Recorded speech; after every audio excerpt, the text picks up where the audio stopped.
Okay, I just want to give an unbiased view about what's happening with GME and AMC, what's happening with these stocks. Obviously, you've heard a lot about it, but I want to give maybe some things that people have been missing. What are the possible outcomes that people aren't really expecting? Just a better, more in-depth view than just some of the simple facts, although we'll go through some of those first, just in case you don't know, but I'm sure you probably do. We'll go quickly.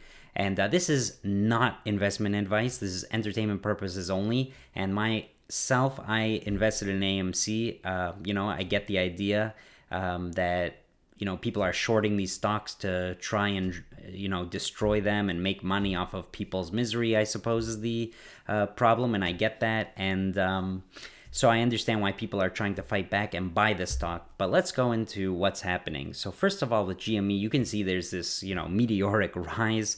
You can see that only a week ago or less it was at $100, and it was not so long ago, a month ago maybe, at $3, maybe even less than a month ago. And a day or so ago, 24 hours ago, it was at $500. So that is a huge rise. And of course, GameStop seems an unlikely stock to just catapult to the sky like that.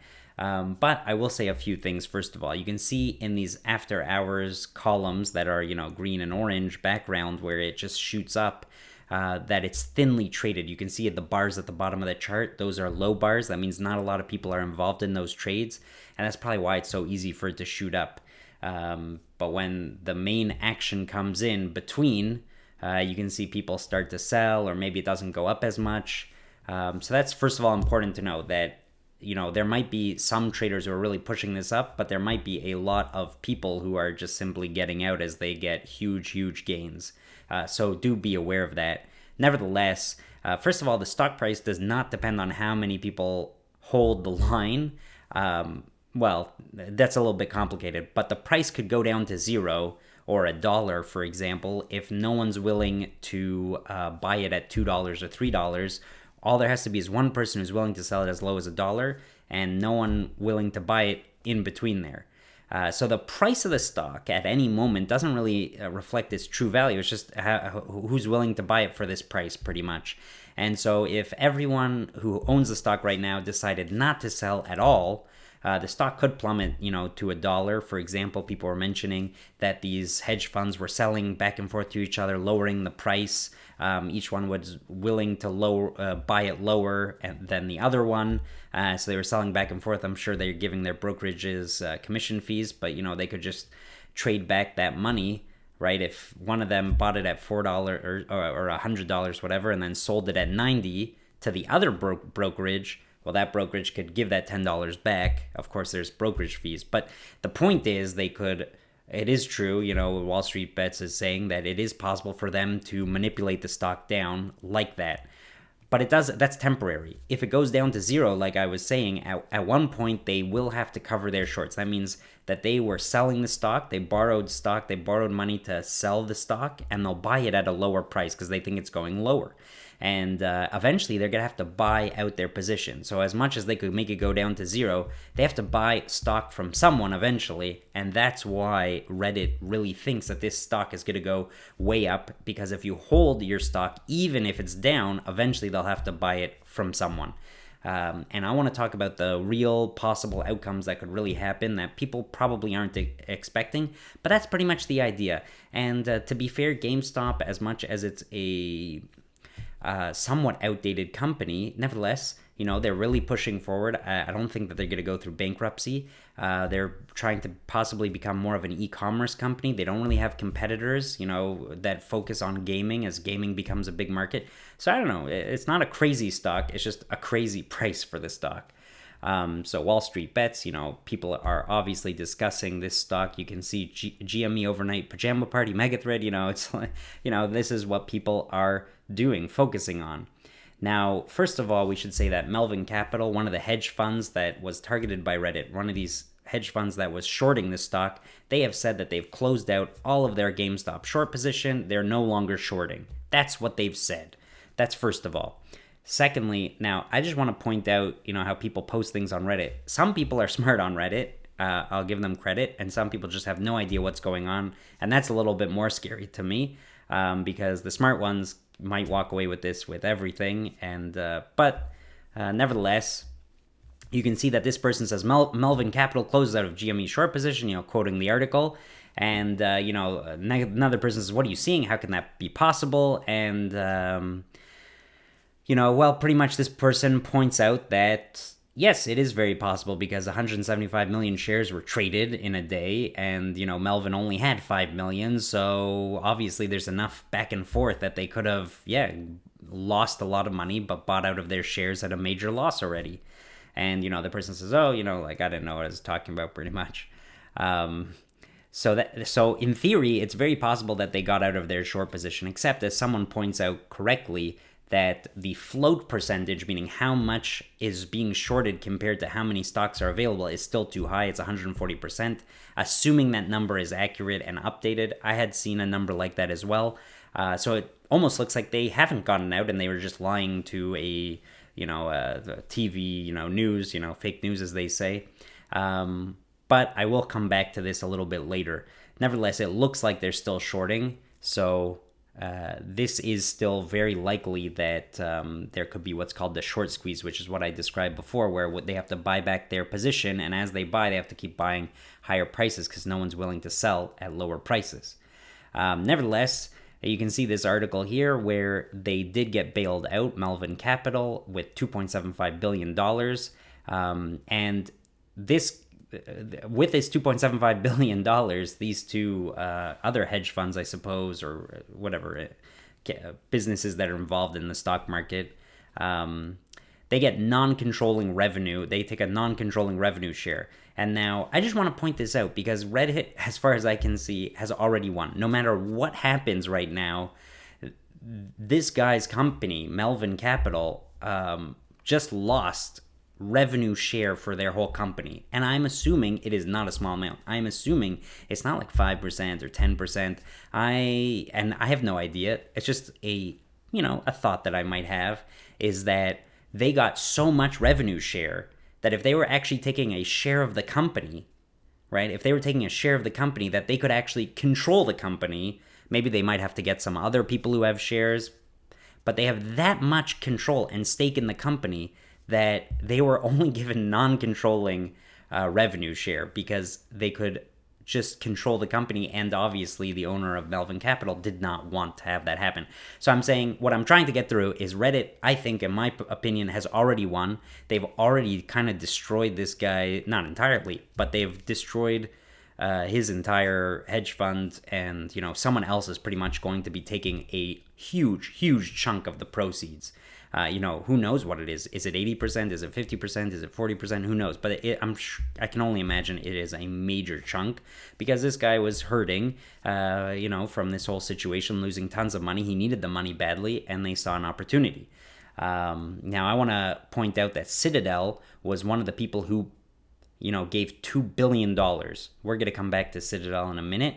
And of course, here, one of the people mentioned if Ken Griffin, the owner of Citadel, gave $2 billion to Gabe Plotkin, this person who owns Melvin Capital, he's not doing it to be a nice guy, right? He's not, it's not just he's getting interest on this loan. No. He's taking controlling revenue and probably a big bite. So that's what I'm trying to say already. I think Reddit has won. No matter what happens, people lose their money. I think they stood up and they really delivered. Not saying that they can't do more, but I'm just saying it's, first of all, pretty impressive. And I don't think we're going to see the end of it no matter what happens with GME, whether they lose out or don't. I think we're going to see this kind of thing play out again, whether good or bad. Okay, now, another thing that I think is worth mentioning is we see a Bloomberg article, that yes, that they'll get a non-controlling revenue share, but also that Melvin Capital can get an additional $1 billion infusion from other investors on February 1st, according to a person familiar with the plans. Now, who knows if that's really true. But the idea here is they even have more liquidity, the ability to get more, cover themselves and buy up more of their shorts. And so it almost looks like, hey, they haven't really covered their shorts because they can get an additional $1 billion. So what's going on here? Now, I want to point out that you can see from this post from a year ago that this person was trading in GME, and they are also a major trader in GME now. I don't know how much money they have, like 23 $1 million in GME. But I'm just saying this is something from a long time ago. I don't think that this was just some sort of conspiracy in some way of mass market manipulation. No, there be people who are getting people to buy now who are buying a long time ago, who believe in the stock. Once again, maybe not the price. Maybe they're just trying to get out the shorts, as they say. But, I disagree with people saying that this is a crazy, market manipulation. I don't think it's so straightforward. But there is a conspiracy, and I think it does definitely need investigation. I'm going to dispel it a little bit, but even after I dispel it, it does not mean it shouldn't be investigated. It just means that it might not be true. It has less likelihood to be true, but it doesn't matter. There should be transparency. We should know what was going on. And, to prevent something like this from happening again, not from Reddit doing what they did, but from the short sellers being able to put themselves into such a horrible situation and risk quite a bit of the market. So first of all, I just want to point out nothing against Janet Yellen, but she's made millions of dollars in Wall Street speeches, and one of them, she got $800,000 speaking to Citadel. So, obviously there's some connection there. Yes, she's got lots of $1 million from Citi alone in 1 year. Well, I don't know if it's 1 year, but through 9 speeches, she got $1 million. So, obviously she gets a lot of money from a lot of people. I'm just saying that no matter what happens, keep in mind that there are connections and politics and people who know each other. And let's just say that $800,000, maybe they weren't bribing her, but it means that she already is biased towards them in a positive way, whether or not that's right. So keep that in mind, that there might be a major government side in all of this, which is a little bit scary already, which also should be investigated no matter what the Biden administration does. I think people should keep a close eye.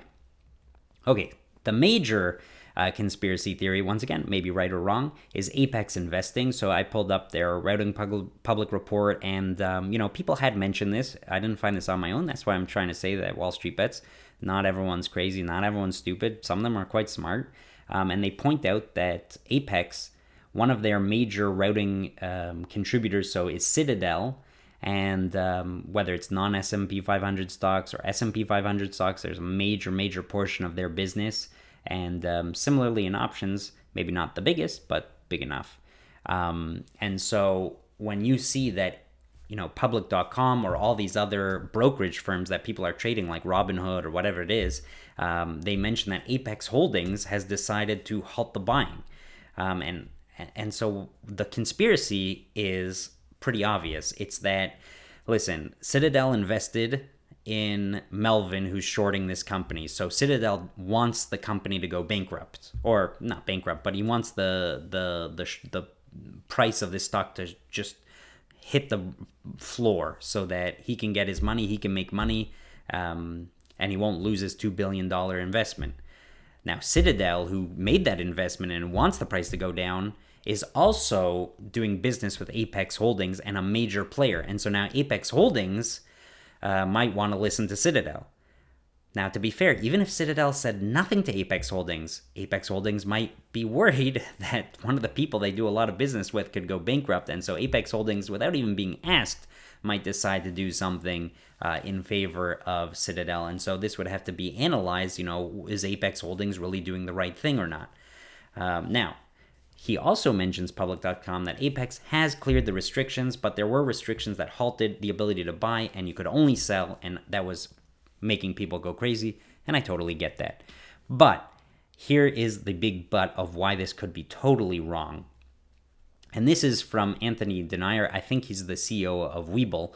And so he mentions, politicians are, getting involved, but at the, whether it's Trump or AOC or Ted Cruz, really saying that these things are horrible. He does mention that there's a 2-day settlement between if you buy a stock today and whether you really have it, I suppose. And that is because when you buy a stock, someone has to sell it. And so the brokerage takes those two people, or the clearinghouse as it might be. So the brokerage says, oh, we have someone who wants to buy the stock. And the clearinghouse says, oh, we have someone who wants to sell the stock. And the clearinghouse says, we don't really, the brokerage, I suppose, let's say that first. The brokerage doesn't really know if the person selling has the money to sell and the person buying has, or, does everyone, is everyone really have everything they need, whether it's the money or the stock? Is everything really on the up and up? And so what happens is the brokerage will actually pass this off to a clearinghouse, and the clearinghouse will say, we'll buy the stock the seller wants to sell, and we'll sell a stock that the buyer wants to buy. And we'll do that. We'll take it for 2 days, make sure that everyone has what they need. We're going to guarantee that the buyer can sell and the seller can buy. And so we're going to be, that's what a clearinghouse does. They make sure that people can sell and buy to each other by being the middleman and taking those two orders and pretending they're, the in-between person. And by guaranteeing that order, they will charge the brokerage or the people making the order, if the brokerage passes that off to the people making the order. But whatever it is, obviously the clearinghouse makes money off of all of this, either because of the spread, meaning the difference in the buy and ask between the person selling and buying, or just by charging interest, for example. But anyway, there's a 2-day settlement between the time you buy a stock, and so for 2 days, it's unclear what's happening. And the clearinghouse that is holding this for 2 whole days, well, they are going to now require a higher cost of collateral for that 2-day holding period, which means it's extremely expensive for brokerage firms like Webull or like Robinhood to be able to allow someone to make that trade, because now the brokerage firm has to pay the clearinghouse, because the clearinghouse is really nervous about the volatility of these stocks, and will people really be able to be matched up who really have, or are they guaranteeing something that's really going to fall through and they can't even guarantee it, and they're going to be holding the bag. So if they're going to be holding the bag, they're going to make the company or the brokerage who wants to make this trade, well, we have to protect our downside, so you're going to pay us a lot of money in case, to cover the risk that we're allowing you to do this. Now, of course, maybe the clearinghouse eventually will not be willing to take that risk, regardless of how much money the brokerage is willing to pay them. So, for example, maybe the clearinghouse would require, $3 million for this trade, a large trade, let's say, and the brokerage, well, they have to pay that. And if they can't pay that, or the clearinghouse is nervous they can't pay that because they don't have the collateral, they don't have the money, they don't have the credit, whatever it is, well, they'll deny the transaction and it'll fail. And so the brokerage will just halt the whole transaction to begin with. But here, Webull is saying that at the end of the day, it's so expensive for them to make the trades, they're pretty much not going to let you, because their clearinghouse is going to charge them too much. Now, starting tomorrow, they mentioned they will allow limited buys and that this is a risk management decision. Now, why will they open it back up? Well, the reason is because, like I said, it takes 2 days. So once a lot of these transactions have actually cleared and the clearinghouse is no longer worried, meaning they've guaranteed all of this stuff, they've made some money off of all of this stuff, and all of the transactions, no one's actually faulted yet, well, maybe they'll let things keep going a little bit more. But they have to just watch their downside. They don't want to, risk bankruptcy over people trading on all of this.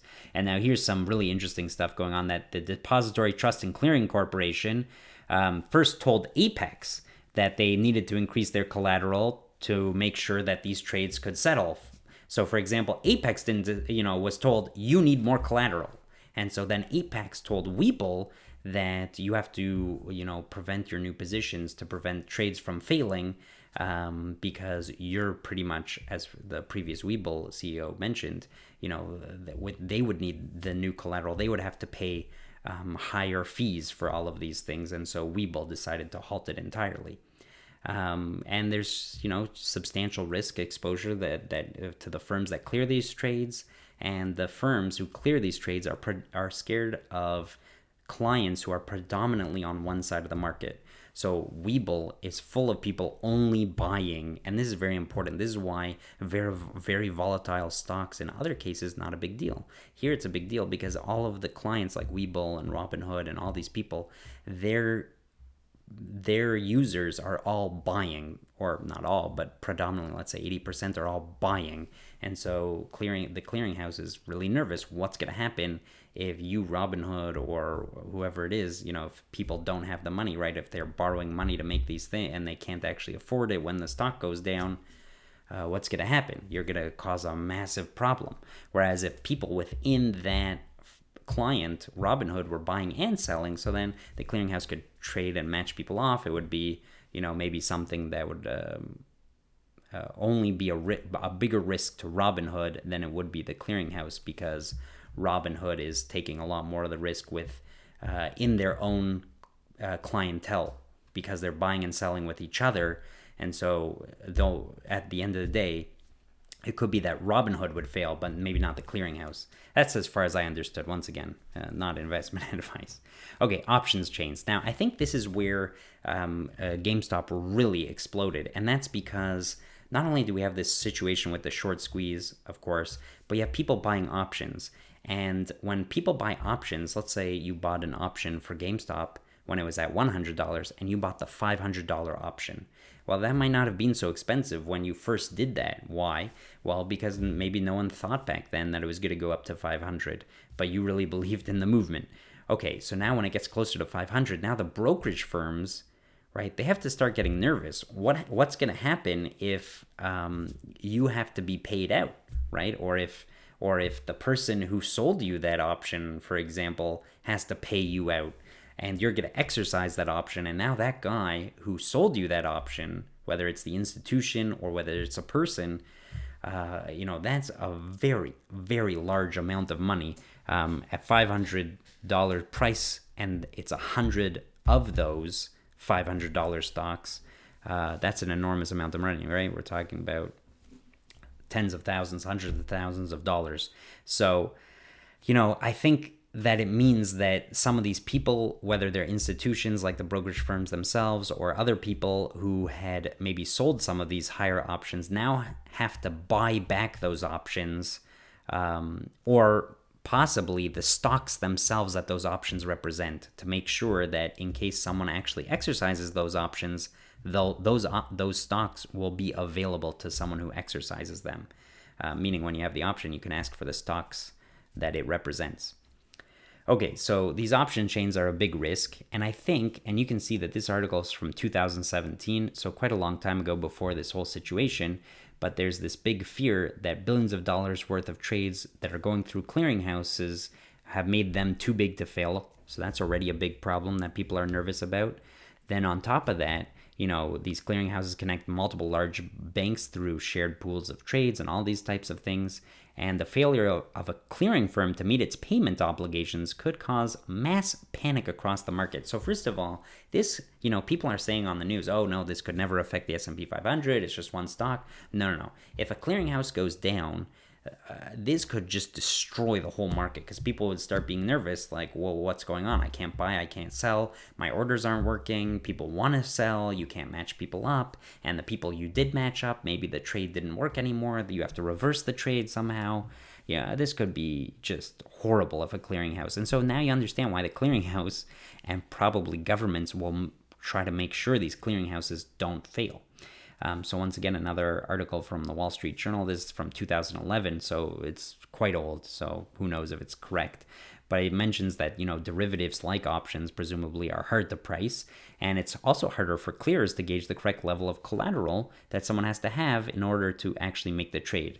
So if I am selling you this $500 option, well, how much money should you actually have if you're going to make that trade? It's unclear, and it's difficult for these clearinghouses to know. And so I think that options might really be stuck quite a bit. I'm not entirely sure. We'll see what happens, but they might get stuck and have more difficulty selling them and buying them than the stocks themselves. So we'll see what exactly happens. And, it mentions that government support for clearers might be politically difficult. So imagine, Biden has to bail out one of these clearinghouses that was one of the ones who was stopping everyone from being able to buy and sell GameStop. So, Biden might have to do that. Janet Yellen might have to do that. Like we said, the market panic, to prevent that from happening. He's going to look very bad in this situation. So they're really going to have to start figuring out what's their goal, how are they going to handle this to not look bad, because in reality, they really do have to protect the markets as a whole, I think. Now, the GameStop thing has to be figured out as well. I don't think that, people on Wall Street bets should, be arrested or some crazy things that people are suggesting. It just seems very extreme to me. And it also seems like the people who are shorting the stock have really created the precarious situation that everyone is in right now. It's really their fault for being, I think, so greedy. Right? They're shorting it more than stock exists. Okay, so let's talk about possible outs. What are possible outs that people really aren't expecting, as far as I can see? I'm sure there's smart people who have thought of all of this and probably even more. So the first one is dilution. So for example, GameStop, and I think they really will do this. It's hard for me to imagine. GameStop will just create more shares that people will have to buy. And once again, I'm not really an expert at this at all, but it sounds like as of February 1st, that there were, around 60 million shares available. Now, some of those are stock options that will be given to CEOs and things like that. But some of them are legally issued and outstanding stocks that they could sell on the open market. And so they could sell all of these stocks, creating a lot more capital, a lot more stocks to be bought, a lot more supply. And so the price could drop quite drastically just from that alone. And we've seen AMC do this, right? AMC is part of this whole situation. Well, they were worried about going into debt, and so now they're going to be selling 44 million shares. That's even less than what we just mentioned. And when AMC announced this, they rose by 4.4% because they were not going to be in debt. Of course, they were down 36% because when they actually sell the shares, that's dilutive, meaning if you own a share, you're owning less of the company. That means your share is actually worth much less. And that's the general gist. In this case, of course, because people aren't really buying this stock because they think it's going to go up or down, they're in value because of the intrinsic GameStop. They're probably buying it as speculative trade because they think someone has to buy it at a higher price. But when there is dilution, it just means that those sellers can then buy and there's more buying and selling power that they have. They can get out of their shorts. They can do they have a lot more options. There's a lot more ways out. And so, the idea of GameStop saying, oh yeah, we're going to sell. And, I saw someone on Reddit actually suggest what's going to stop them from doing that. And someone, said, oh no, the new CEO or the new person who bought 10 million, I forget his name, from the pet website, that he wants to make GameStop e-commerce. He would never do this to us. Well, he only owns 10% of the company. So it's really not up to him, I suppose. And so you have to think, what's the whole board? What's their decision? Who has the right to make that decision? It might just be one person, and they might see the company risking bankruptcy or being able to make a lot of money, and they might just be willing to do this. They also might risk, Citadel or one of these bigger companies forcing them and saying, listen, you've got years and years on the stock market, and so do we. And these people aren't going to be buying your stock forever, and, they could threaten them. And I think that's a little bit crazy, personally, a little too conspiracy, but nevertheless, I do think that it's a big opportunity for GME, and I'd be surprised if they don't take it a little bit, take a little bit of the money. They risk being hated, but at the same time, AMC risked being hated, and they did it. And no one seems to be upset at AMC. I haven't seen anyone screaming, maybe because AMC needed to do it to risk bankruptcy, but, I'm sure GameStop could figure out a similar rationale. Okay, the second option is dark pools. What are dark pools? Well, it's a little bit hard to explain, but the simple idea is there's kind of like a private back and forth where companies can sell and buy stocks between each other, not on the public market. And so you don't really see what's going on. And so it gives an anonymity for trading large blocks of security, and dark pools provide price and cost advantages to buy-side institutions, and dark pools lack transparency. That's really all you have to know to see how this is going to happen. And let me explain. We mentioned that Melvin Capital said that they closed out their GameStop short, and yet we said that there's still a massive short position. How is this possible? Well, one of the things that I think is possible, first of all, is that they closed it out in a dark pool, and so you just had no idea, and you'll eventually find out when the whole thing is settled publicly. But the buy and sell might have already happened. Now, what I think that's a little too simple, and I think that it gets a little bit more complicated because eventually someone who bought it has to also sell it. But I think what is actually going to happen is that Melvin Capital yes, they're still holding their short position, but they've also bought the stock. I think it's very possible that they've also bought the stock. And so what's going to happen? So let's say they shorted it at, when it was $40 and then it went down to $3 and they kept shorting it along the way. But, let's just, it was $50 round number. So they shorted it at 50 and maybe they bought it back now to cover themselves at 100, it was bouncing around 100, 200, whatever it might be. So it's bouncing around these two numbers and they kept buying into this stock, and maybe they're part of the reason why it kept going up, especially when traders were locked out. You never know. So now they're holding two, let's say, equally sized positions maybe. And so so now they can have two ways out, and only one way, I suppose, to fail, right? One way out is the stock shoots up to $1,000. Well, now their shares are profitable and they can kind of take their shorts and exchange them with the calls and kind of cancel them out within themselves in this kind of dark pool situation. I'm guessing that would somehow work. I'm not entirely sure of the technicalities, but I have a feeling like there are people paid enough money to figure out how to make that happen.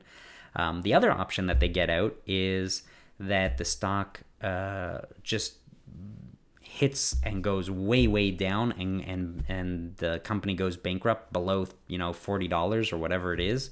And once again, they'll make money. The place where they won't make money is if somehow the stock is between, let's say, 40 and 100 or wherever they started buying. And that's unlikely to happen, right? Either Reddit will be right and this thing will go to 1,000, let's say, or the short sellers will be right and this will go down to 20 or $3 or whatever it is. So they're in a very, if what I'm saying really is true, and he didn't technically lie, he said, yes, we covered our position. Yeah, because they bought the stock.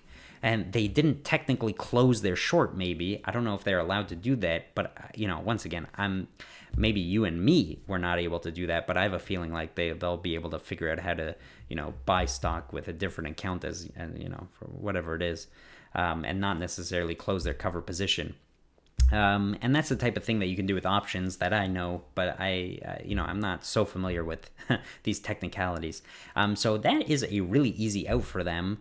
I don't know if it'll actually happen. I don't know if that's what they've done, but there's a part of me that thinks that they're thinking up clever ways, right? They were given huge amounts of money, billions of dollars. I think they're using that money, and I think that they really are closing their shorts, but in a sneaky way, so that at the end of the day, when they walk away from this, they'll have bought and sold it to themselves in some underhanded fashion where they lose no money. Very odd, I don't know. And I'm sure that, the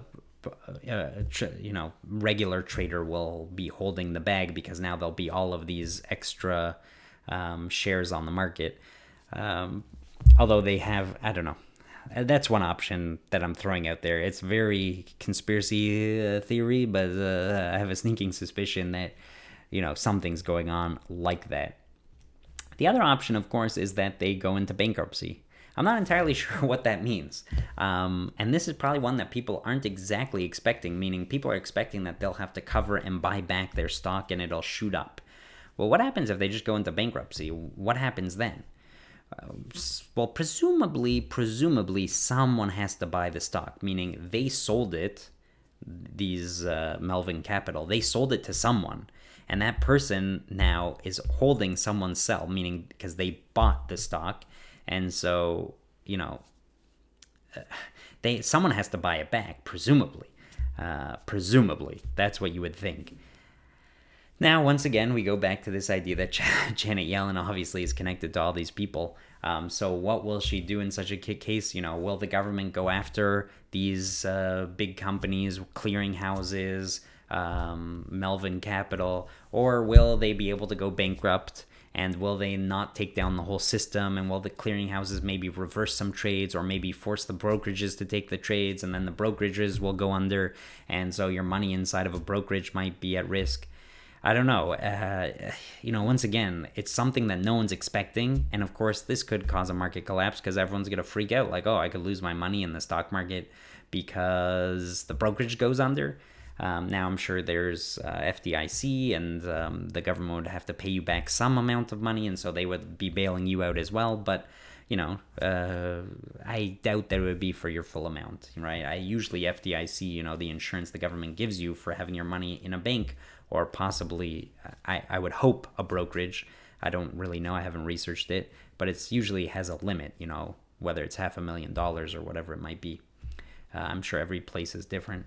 But anyway, that was my thoughts on everything that's going on. It's really crazy. I think there's a lot of things that people aren't really considering. Yeah, like I said, I have some money involved, but just, money that I assume is lost. I assume I have lost all of that money somehow, and we'll see what happens. But I think it's pretty interesting. I think it's amazing. I kind of just wanted to be a part of the whole thing. And we'll see. I think there's a small chance that it'll be worth a lot of money, what I put in. But, nevertheless, I understand the cause. I understand everything that's going on.